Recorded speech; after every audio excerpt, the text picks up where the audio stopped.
Et pour ça, aujourd'hui, on va vivre du coup l'intro de notre nouvelle série Paradisiaque. Voilà. Je me réjouis beaucoup parce que c'est quelque chose qui mijote depuis quand même un certain temps dans l'Église. Vous en avez déjà un petit peu entendu parler.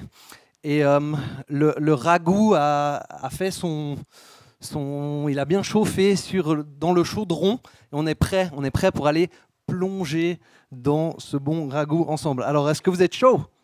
All right. Donc, pour commencer, il y a un petit peu cette question de d'où elles viennent, ces valeurs paradisiaques. Est-ce qu'elles nous tombent du ciel comme ça? Comment elles sont nées? Et il y a un petit peu plusieurs facettes de ça, mais la première, c'est tout simplement un regard pastoral sur l'Église. Il y a eu beaucoup de choses que je dirais j'ai pu observer et voir en termes d'enjeux pour notre communauté particulière ici à Lausanne. Et puis, peut-être là, il y a des combats, mais aussi ce qui est important pour nous de vivre ensemble. Et ça, c'était un petit peu le point de départ de tout ça. Et puis ensuite, il y a eu une retraite de leaders où plusieurs groupes ont fait un travail en fait pour réfléchir à ces valeurs de leadership. Puis en fait, quelles seraient les valeurs autour desquelles on a envie de se rassembler de manière locale en tant qu'Église. Parce qu'on a aussi des valeurs de mouvement, tout ça. Donc voilà, il faut s'y retrouver. Mais il y a des super choses qui sont ressorties de tout ça. La plupart, finalement, sont venues se confirmer les unes les autres. Il y avait une très, très grande concordance entre les retours des uns et des autres, ce que j'avais aussi déjà.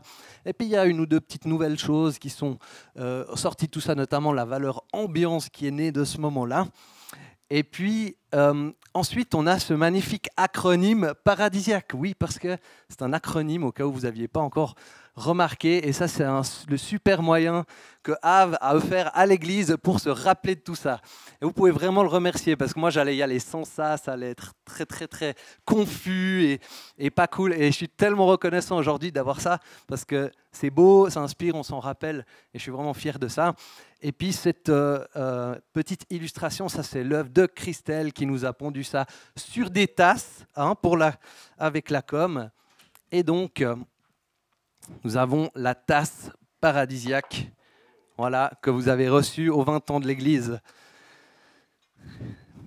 Donc, voilà un petit peu d'où viennent ces valeurs. Et donc, la prochaine question, c'est quoi une valeur de leadership? Donc, elle a déjà dit pas mal tout à l'heure dessus, il ne faut pas faire votre prêche au MC du dimanche, parce qu'après, il reprend tout votre prêche avant vous. Mais elle l'a bien dit, c'est ce mot « culture ». Si on remplaçait le mot par un mot, ce serait « culture ». Et John Maxwell a une fois dit « Culture eats vision for lunch ». Donc la culture dévore la vision au petit-déj ou à midi. C'est en fait une refonte d'une autre phrase d'un leader, Peter Drucker, qui a dit « Culture eats strategy for lunch ». Voilà. Donc finalement, si la culture bouffe la stratégie, pour nous, la culture, c'est notre stratégie. Et donc ces valeurs paradisiaques, elles ont pour but de définir notre manière de vivre l'Église ensemble.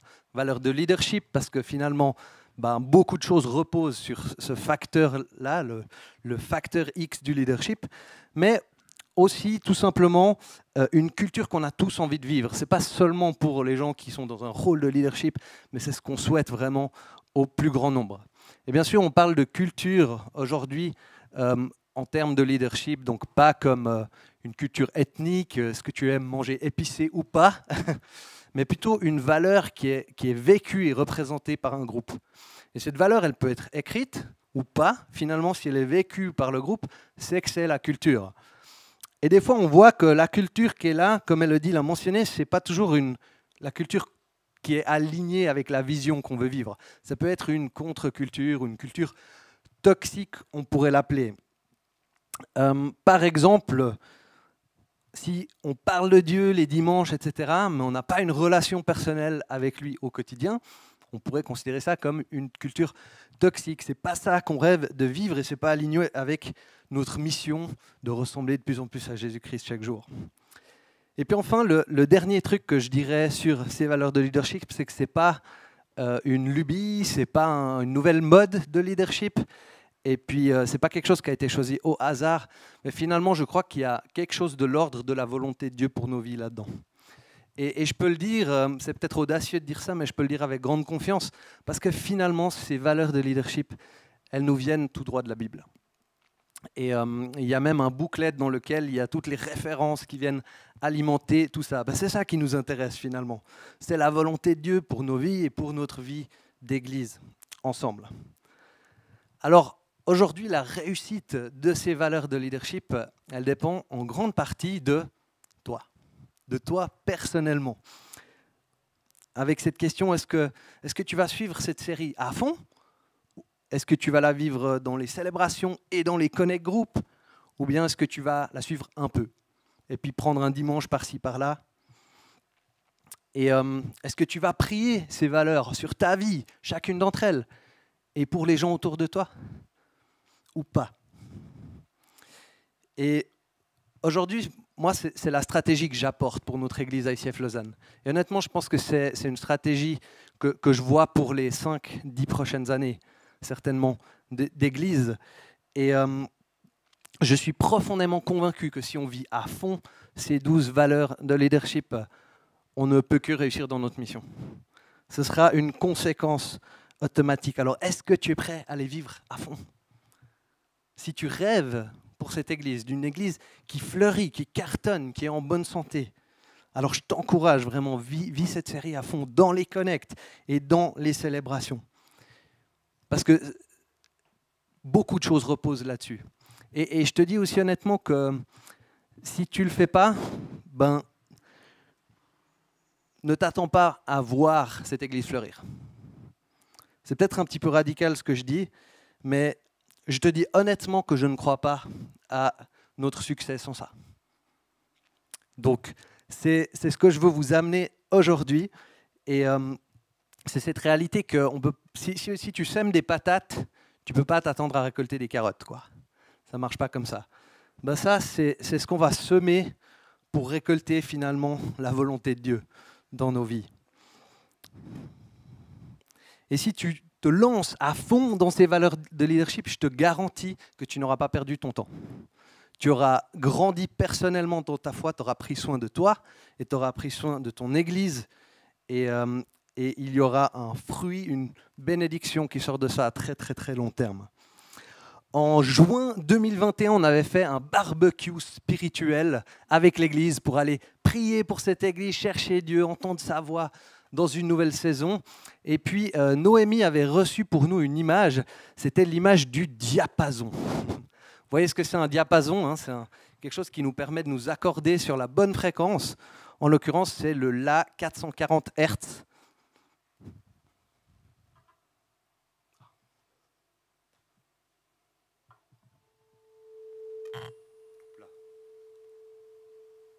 Je ne sais pas si vous l'avez entendu. Ouais. Voilà, donc c'est cette fréquence. Ouais, il y en a qui ont une bonne oreille ici. Hein. Et finalement, avec Dieu, c'est pareil. L'image qu'elle avait reçue, ça représentait le fait de se mettre au diapason du cœur de Dieu, en fait. Et puis, elle avait avec ça les mots, c'était lien et unité. Et donc, c'est pour ça qu'aujourd'hui, il y a cet enjeu, qu'on soit tous ensemble dans la même direction.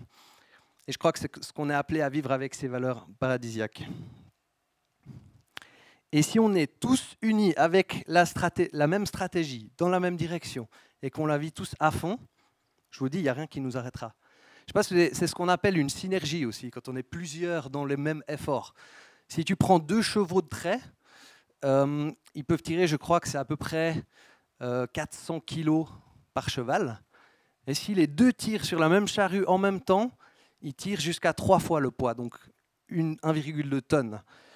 Je crois que c'est aussi ce qu'on peut vivre en mettant tous nos efforts dans la même direction. Alors pour ça, je t'ai pris une petite illustration aujourd'hui. Je vais avoir besoin de ça. C'est avec la guitare paradisiaque.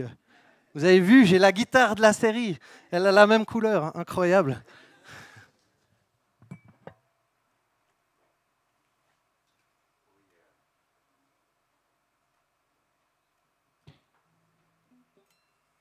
Et donc, ça rentre là-dedans.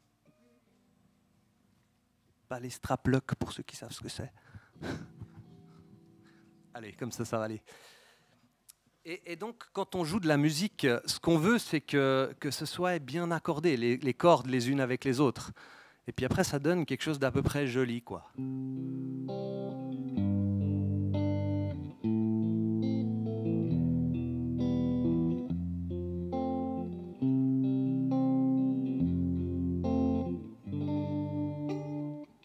Pardon. Il y a une corde qui est sortie de son sillet. Voilà.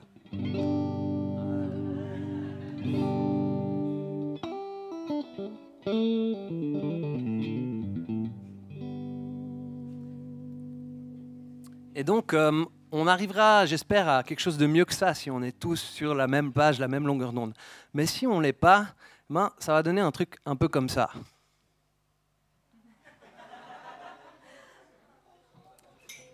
Attention, vous êtes prêts ?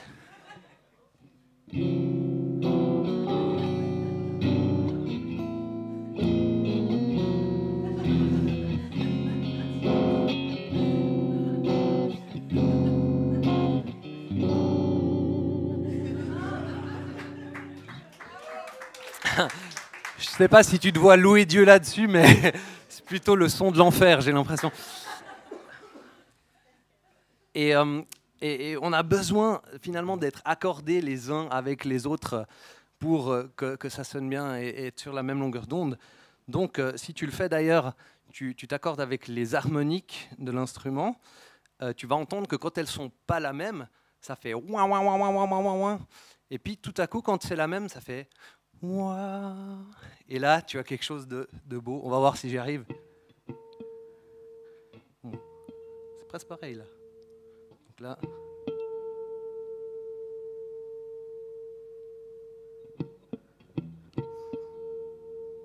À peu près.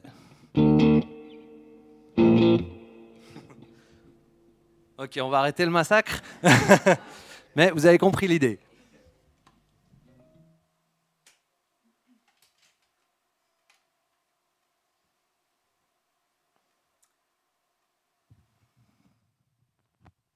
Et donc, la valeur que j'ai envie aussi de vous donner aujourd'hui, je vous en avais déjà aussi parlé de celle-là, peut-être qu'elle résume un petit peu toutes les autres, c'est la valeur apprenti. Donc, c'est le deuxième A de paradisiaque.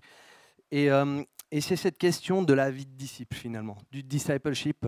Le terme dans le grec, qui est traduit par disciple dans nos Bibles, c'est mathetes. Et tout simplement, ça signifie apprenti. On a envie en fait d'être des apprentis de Jésus-Christ, de notre Maître. Donc, la définition de cette valeur, c'est la suivante. On se considère comme des disciples avant d'être des leaders. Et on grandit dans notre foi par un lifestyle de transformation. Et donc, on est tous concernés à 100% par ça. Et je pense que le point clé, c'est ce lifestyle de transformation. Parce que quand on vit une vie à la suite de Jésus, il y a des choses en nous, dans notre vie, dans notre quotidien, dans nos valeurs, dans nos croyances, qui changent pour le mieux. Et c'est ce qu'on a envie de vivre tous ensemble.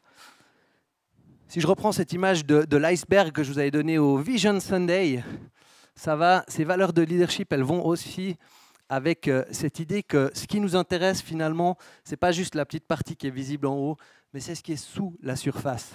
Parce que Dieu ne construit pas son Église sur juste du talent ou la capacité de produire quelque chose pour lui, mais il construit finalement sur la foi en Jésus-Christ, sur notre fidélité en tant qu'un disciple à sa suite. Il construit sur un caractère travaillé et puis des motivations saines. Et il construit sur notre engagement finalement, dans la foi. Et c'est là que mon rôle s'arrête. Moi, je peux t'amener une stratégie, une direction, etc. Par contre, je ne peux pas faire le chemin à ta place. Et c'était aussi la limite de Jésus, finalement. Il a dit aux gens autour de lui, il a dit, est-ce que tu veux me suivre ? Lâche tout et suis-moi. Il y en a un qui était là, non, d'abord, laisse-moi enterrer mon père. Il dit non, c'est tout à propos de moi aujourd'hui. Et regardons même plus précisément ce qu'il a dit dans ce passage. C'est dans Matthieu 8, versets 18 à 22. Voyant une grande foule autour de lui, Jésus donna l'ordre de passer de l'autre côté du lac.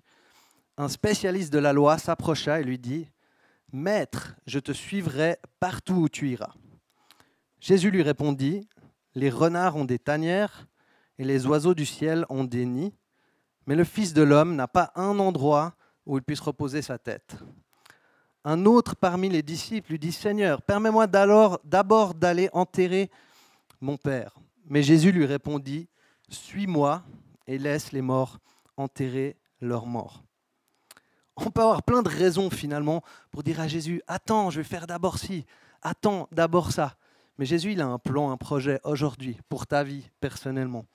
Alors, est-ce que tu es prêt à y aller? C'est maintenant que ça se passe. Et peut-être maintenant ou jamais des fois. C'est radical, mais finalement, c'est la vie que notre Seigneur nous invite à vivre, une vie radicale avec lui. Et dans mon chemin, personnellement, j'ai toujours cherché à vivre à fond ce que Dieu et son Église locale me proposaient et les valeurs de cette Église. Et je n'ai pas cherché à être original ou à me mettre à part ou sortir du lot. En fait, je me suis mis en plein milieu du troupeau, si vous pouvez dire, une brebis parmi toutes les autres, et il n'y a pas de différence, quoi. Et chaque fois, Dieu m'a béni quand j'ai fait ça. Et j'ai fait ça, et il m'a béni, il m'a promu avec quelque chose. Puis j'ai recommencé, tout bêtement. En fait, c'est mon lifestyle. Je suis pas un génie, mais je veux être juste un suiveur de Christ en toute simplicité. Et je crois qu'on peut tous faire ça, en fait, si on a ça à cœur, si on le souhaite, parce qu'il ne nous y oblige pas.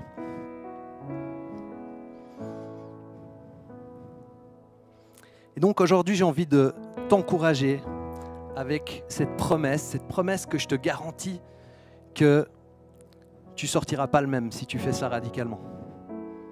Il y aura un fruit énorme qui va sortir de tout ça. Il y aura une transformation dans ta vie. Tu ressembleras un peu plus à Jésus-Christ.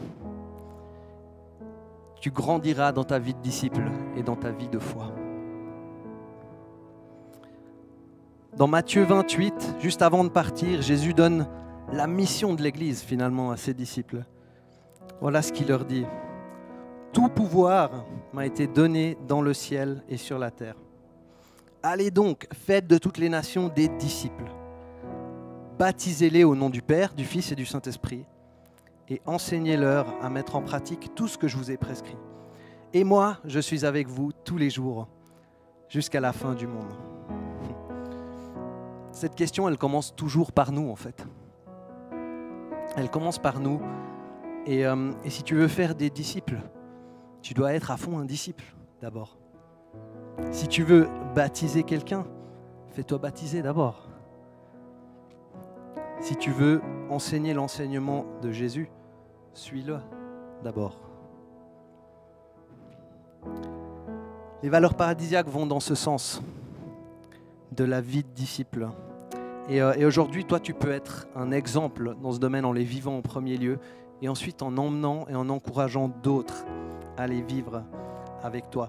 Et personnellement, moi, j'ai tellement envie de ça. Je te dis honnêtement, ça fait 17 ans que je vais dans un Connect Group dans mon église avant à ICF Genève, ici à Lausanne, et j'ai eu quasiment aucun moment sans Connect Group en fait de ma vie. Mais pour moi, c'est une culture et c'est une hygiène dans ma vie spirituelle en fait. Et je vous garantis que ça fait une différence phénoménale.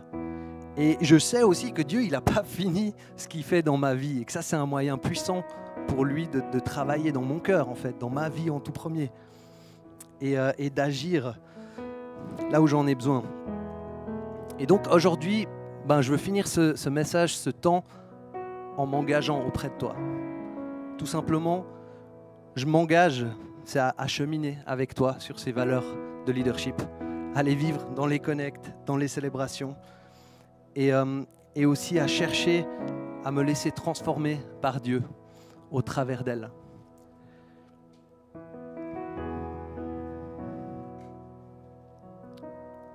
Si on commence par nous, il y a une tasse paradisiaque. Et puis tout à coup, on devient un exemple. Et quelqu'un d'autre est contagié par ces valeurs positives. Et tac, il y en a une autre. Et il y a une multiplication du ciel sur la terre. Tu vois ce que je veux dire ? Mais ça commence toujours par nous. Alors aujourd'hui, je veux te laisser dans un temps avec Dieu et avec cette question, est-ce que tu es prêt à te laisser challenger? Peut-être en dehors de ta zone de confort. J'ai envie de t'inviter aujourd'hui, décide si tu veux vivre ces valeurs à fond ou pas. Choisis de manière radicale. Est-ce que tu es prêt à suivre Jésus au travers de ces valeurs paradisiaques? Je te laisse ce moment entre toi et lui, c'est lui le boss, pas moi. Et puis on va juste s'ouvrir à ce qu'il a envie de nous dire dans ce moment. Tu peux fermer tes yeux, vivre ce moment dans la prière. Et Seigneur, on a envie de te remercier que tu es venu, tu as fait ce long chemin du ciel vers la terre en t'incarnant dans un petit enfant pour nous annoncer le salut au travers de toi. Et tu n'as obligé personne à te suivre, mais tu as ouvert la porte pour tous ceux qui voulaient. Et Seigneur, si nous on est là aujourd'hui le dimanche à te louer, à te célébrer, c'est que je crois qu'on a envie d'être radical aussi dans notre manière d'être des disciples de toi. Et tu connais chaque personne, tu sais exactement où on se situe par rapport à tout ça. Tu sais si ça nous réjouit dans notre cœur ou si ça réveille un domaine de tension dans notre vie et quelque chose qu'on n'est pas prêt à lâcher. Et moi je te demande dans ce moment, Père Céleste, viens parler à chacun personnellement et nous mettre au diapason de ton cœur sur tout ce que je viens de raconter, Seigneur. On est à ton écoute, dans le nom de Jésus.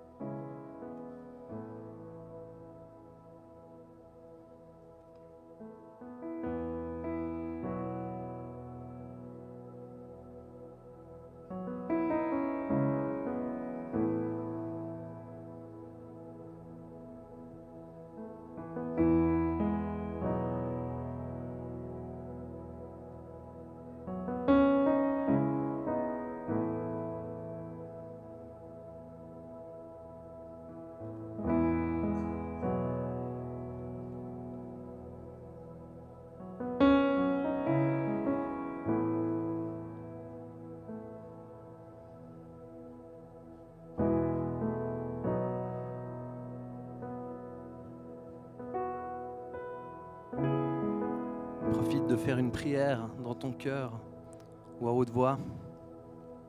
Et si tu le souhaites, il y a aussi Christian qui est disponible pour prier pour toi. Il est là. Peut-être tu as besoin d'un petit coup de boost. Et si tu n'as pas assez de temps dans ce moment pour finir ça, tu peux le continuer à la fin de la célébration, ici même dans cette salle. Mais moi je dirais ne pars pas sans avoir entendu Dieu sur cette question, sans avoir pu aussi te positionner.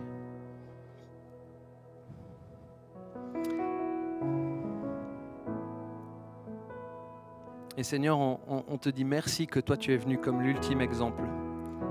Tu étais Dieu tout-puissant, incarné, mais tu es venu dans Jérusalem sur le dos d'un âne.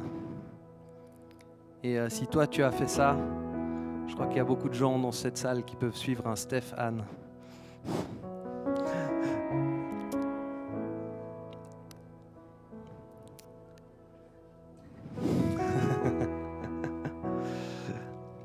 Et on a envie de te remercier, Seigneur, pour cet exemple ultime que tu nous as donné. Tu es venu, tu étais le plus grand, mais tu t'es fait le plus petit. Tu n'as pas revendiqué tes droits. Et finalement, tu as terminé en montrant ton amour pour tous, en portant toutes nos fautes, cloué à poil sur une croix, insulté, humilié, vu comme la pire des personnes. Quel cadeau tu nous as offert. Mais tu n'es pas resté là et tu as été relevé d'entre les morts et tu seras éternellement glorifié aussi à ta juste valeur, Seigneur. Alors merci qu'on peut suivre cet exemple magnanime que tu nous as donné. En ton nom, prie Jésus.